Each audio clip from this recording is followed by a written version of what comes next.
Bonjour! Aujourd'hui, dans cette vidéo, je vous fais une petite vidéo sur comment je poursuis la configuration de MS-DOS sur une machine habituellement. Là, le cas échéant, ça va être sur un 386. Je vais montrer comment je prépare la machine pour être utilisée en fonction de mes besoins. Donc, on va démarrer la machine.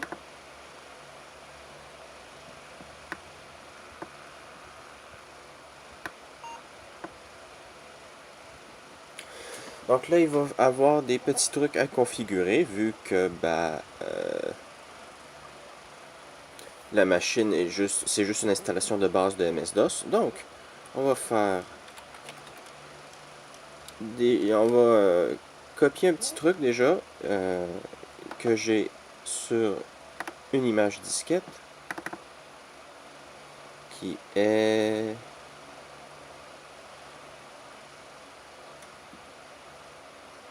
où est-il? Ah voilà, dosky.ima. Donc, on va aller dans la disquette A. On va faire un petit dire. OK, c'est D-O-S-K-E-Y. Un autre petit dire. Vous pouvez voir que dedans le répertoire Dosky, j'ai le programme qui s'appelle dosky.com. Le programme dosky.com, c'est de base, c'est un programme qui permet de faire des macros, de rappeler des commandes avec la flèche du haut, flèche du bas, d'avoir un historique des commandes qu'on fait. Donc c'est grosso modo une fonctionnalité qui est présente sous Linux par exemple. Sauf que le Dosky de base, fourni par Microsoft, est pas super. Il lui manque un truc super important qui est l'autocomplétion. Et c'est un truc que ce Dosky-là a. Si je retrouve le lien, je vais vous mettre le lien vers le site web du gars qui s'occupe de développer le Dosky amélioré. Mais là, pour cette vidéo, je vais tout simplement le copier. Donc on va faire ren c'est help ren. Donc pour renommer, je vais renommer le fichier Dosky qui est intégré de base dans MS-DOS, je vais le renommer à un autre nom. Donc en utilisant la commande ren.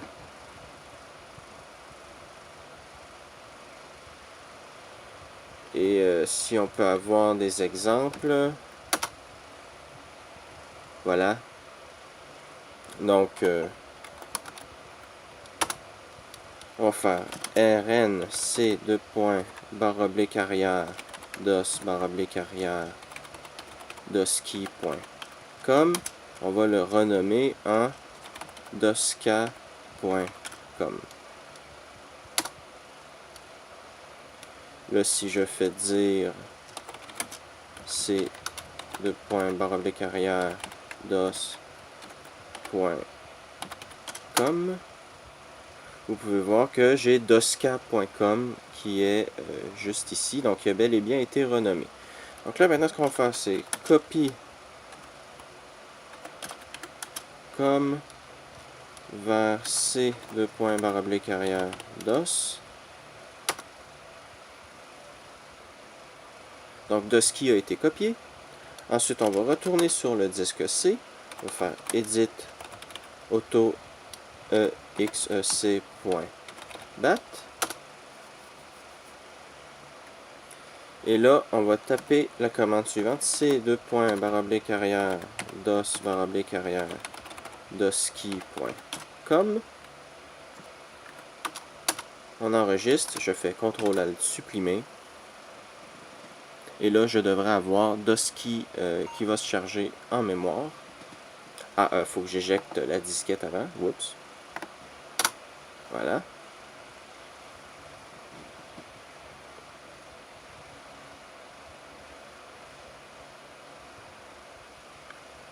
Et ça me dit que Dosky est installé. Et donc là, si je fais cd DOS, vous pouvez voir que ça se complète tout seul quand j'appuie sur Tab. Ou si je fais Edit, auto.exe.bat, il se complète tout seul.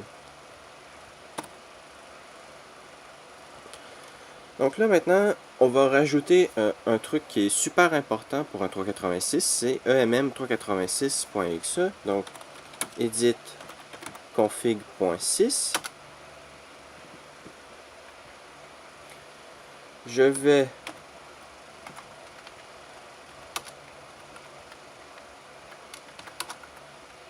retirer le set vert, je vais le mettre plus bas et je vais rajouter deux trucs.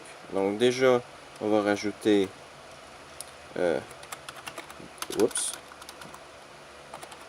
device égale c dos emm386.exe. On va lui donner l'option no IMS et je vais lui rajouter aussi une autre option, mais j'y reviendrai après. Tandis que ici, dans imm.sys, je vais rajouter test mem off, si je me souviens bien comment s'écrit la commande. Et j'ai menti, on va changer trois trucs. Le troisième truc, c'est on va rajouter une virgule et on va mettre UMB. Je vais enregistrer, on va faire CTRL-ALT, supprimer.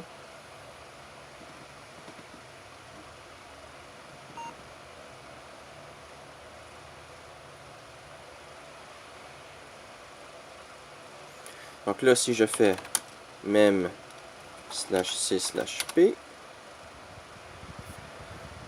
donc on peut voir qu'on a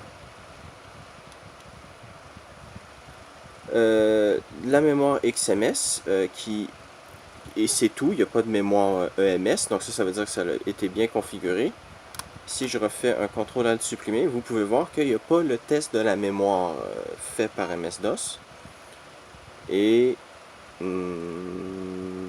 ça n'affiche pas test de la mémoire, donc ça c'est bien. Et si je refais même, ça me dit que MS-DOS est résident en HMA, donc ça c'est bien. Et EMM386 nous permet de faire un truc de plus qui est, si on fait mem/f, vous pouvez voir qu'on a maintenant une région en mémoire supérieure de libre. Et ça va nous permettre de charger des programmes en mémoire supérieure. Et ça va être super. Donc là, si je fais mem/c/p, vous pouvez voir que, par exemple, on a Smart Drive qui s'est chargé automatiquement en mémoire supérieure. Donc là, ce programme-là est assez intelligent pour le faire automatiquement, mais pas tous les programmes peuvent le faire automatiquement. Comme vous voyez, on a Dosky, on a, je crois, Display, Setver, que ceux-là peuvent être mis en mémoire supérieure. Donc, pour pallier à ce problème, on va faire Edit config.sys. On va mettre device I,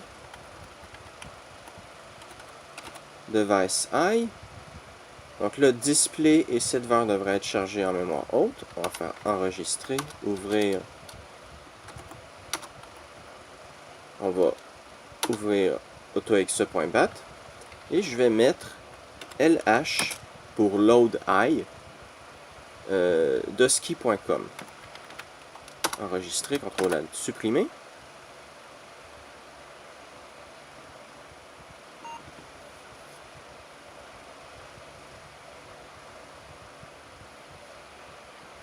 Là, si je fais mem/c/p, vous pouvez voir qu'on a beaucoup plus de programmes qui sont chargés en mémoire haute. On a Setver, Display et Dosky qui sont maintenant en mémoire haute. Ce qui nous laisse, bien entendu, plus de RAM de libre. Donc là, vous pouvez voir, on a 612 kilooctets de mémoire de libre. Donc là, je vais aller voir dans autoexec.bat si j'ai rien oublié. Ah, voilà. Je crois qu'on peut faire load I pour Keeb. Si je fais /c/p. Donc, CTRL-ALT, supprimer.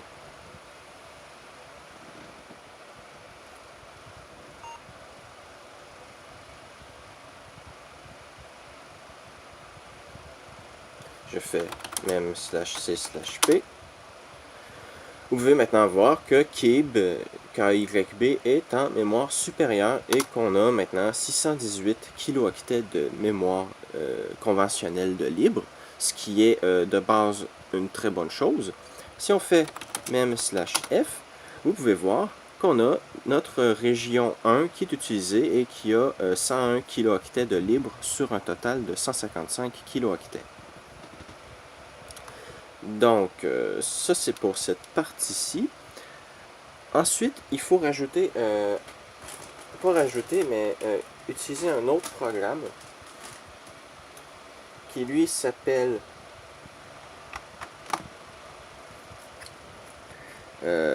comment il s'appelle déjà? DOSMax. Donc, je vais aller chercher la disquette de DOSMax et je reprends. Donc, me voici de retour avec la disquette de DOSMax. Donc, je vais en faire une copie. Je vais vous montrer comment faire une copie de disquette. Donc, pour ce faire, j'utilise dd if égale /dev /sdb. Ou peut-être ici, attendez un peu, il faut faire lsblk pour savoir. Oui, c'est bel et bien sdb. Donc, dd if égale /dev /sdb. OF égale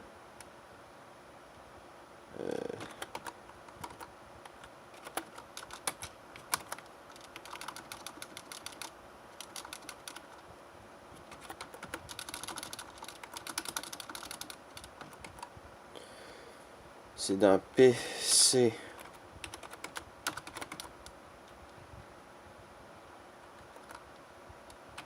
disquette 3.5 et on va l'appeler dosmax.ima status égale progress. Ah, il me faut les permissions, donc sudo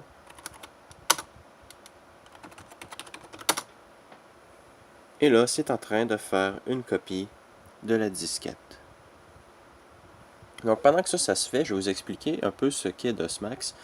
En gros, DOSMax, c'est une suite de plusieurs logiciels qui permettent de mettre en mémoire supérieure des composantes qui ne se mettent pas en mémoire supérieure. Donc par exemple, on va pouvoir mettre une plus grande partie de MS-DOS en mémoire haute et on va pouvoir mettre aussi une plus grande partie des autres commandes comme par exemple les FCB, et les files, tous des trucs qui prennent un tout petit peu de mémoire, mais qui servent à faire des variables ou d'autres trucs pour faire fonctionner MS-DOS, ben, tout ça c'est mis en mémoire supérieure. Donc je vais vous montrer comment faire ça. Donc, on va monter l'image disquette. Où est DOSMax? Le voilà. Donc, à deux points, dire. Donc, on va faire mk dire c deux points // DOSMax. On va, on va copier tout ce qu'il y a là-dedans vers c deux points // DOSMax.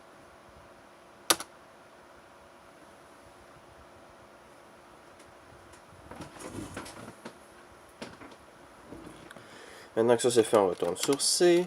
On fait edit config.6. Et là, on va entrer les commandes suivantes qui sont device égale c :/ arrière dos max / arrière dos max.exe / p-, et on va taper la commande shell égale c : / arrière dos max / arrière shell max.com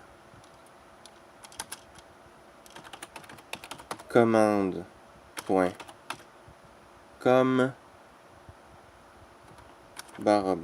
espace / p pour le rendre permanent.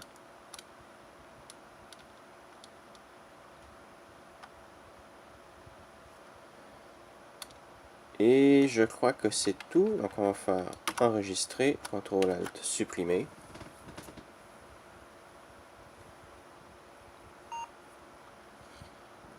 Oups, il faut retirer la disquette.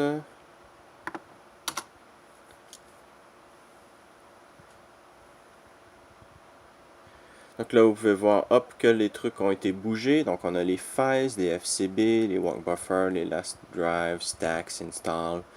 Donc tout ça, ça a été déplacé. Et le shell max a fait son travail aussi. Donc commande.com a été chargé ailleurs. Donc là, si je fais mem/c/p, vous pouvez voir que MS-DOS prend 9 kilooctets, ce qui est beaucoup moins, et que là, on a 625 kilooctets de mémoire vive de libre. C'est pas merveilleux. Donc, avec ça, la section pour MS-DOS, ma configuration pour MS-DOS est presque terminée. Il me manque qu'un petit truc qui est dans une autre image disquette qui s'appelle UMB info. Donc A,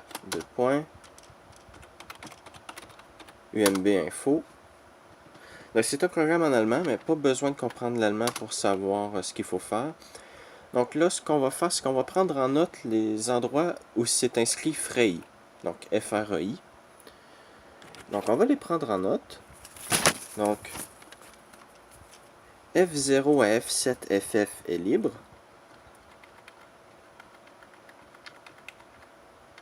Et on peut voir aussi d'ailleurs les trucs qui ont été déplacés par DOSMax. Et vous pouvez voir, on a un autre endroit qui est écrit FREI. Donc c'est B.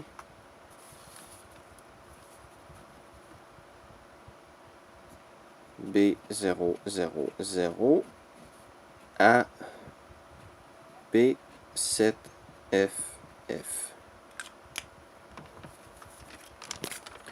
Donc avec ça, on peut maintenant quitter le programme. Et c'est échappe. On retourne à C. On fait edit config.sys. Et là, on va aller dans EMM386.exe et on va taper I égale B 1000-B7FF I espace I égale F000 à F7FF. On fait enregistrer, CTRL-ALT supprimer.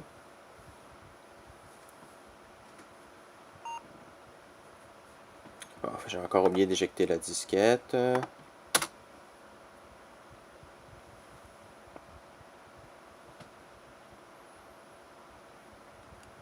Là, si je fais mem /f, vous pouvez voir qu'on a une autre zone de libre dans la mémoire supérieure. Et ça, c'est une mémoire qui peut être utilisée par d'autres programmes. Donc, par exemple, edit config.sys. Si on veut, par exemple, choisir une zone de mémoire, on fait avec device i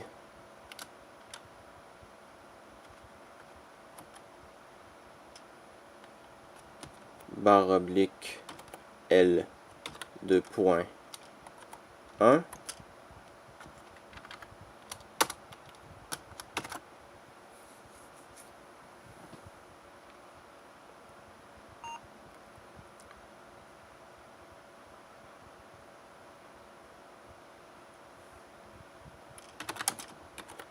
/f.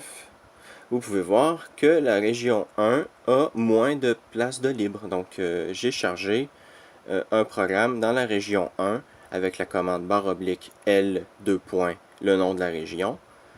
Et là, comme ça, vous pouvez répartir vos programmes là où il le faut, dans les bonnes régions, pour avoir le plus d'espace libre à certains endroits où vous pouvez aussi ne pas le faire. C'est pas très très important, surtout le cas échéant où j'ai pas assez de TSR ou programme qui se charge en mémoire supérieure. Si vous avez plus de TSR que ça qui se charge en mémoire supérieure, là vous aurez probablement à jongler pour que tout rentre tout partout, mais là, pas besoin de le faire. Et si jamais ça ne vous tente pas de faire ça manuellement comme je le fais, vous pouvez utiliser MemMaker. MemMaker, lui, s'occupe de faire ça manuellement. Donc, je crois que c'est tout. En espérant que vous avez apprécié cette vidéo sur comment je configure MS-DOS sur un 386, bien entendu.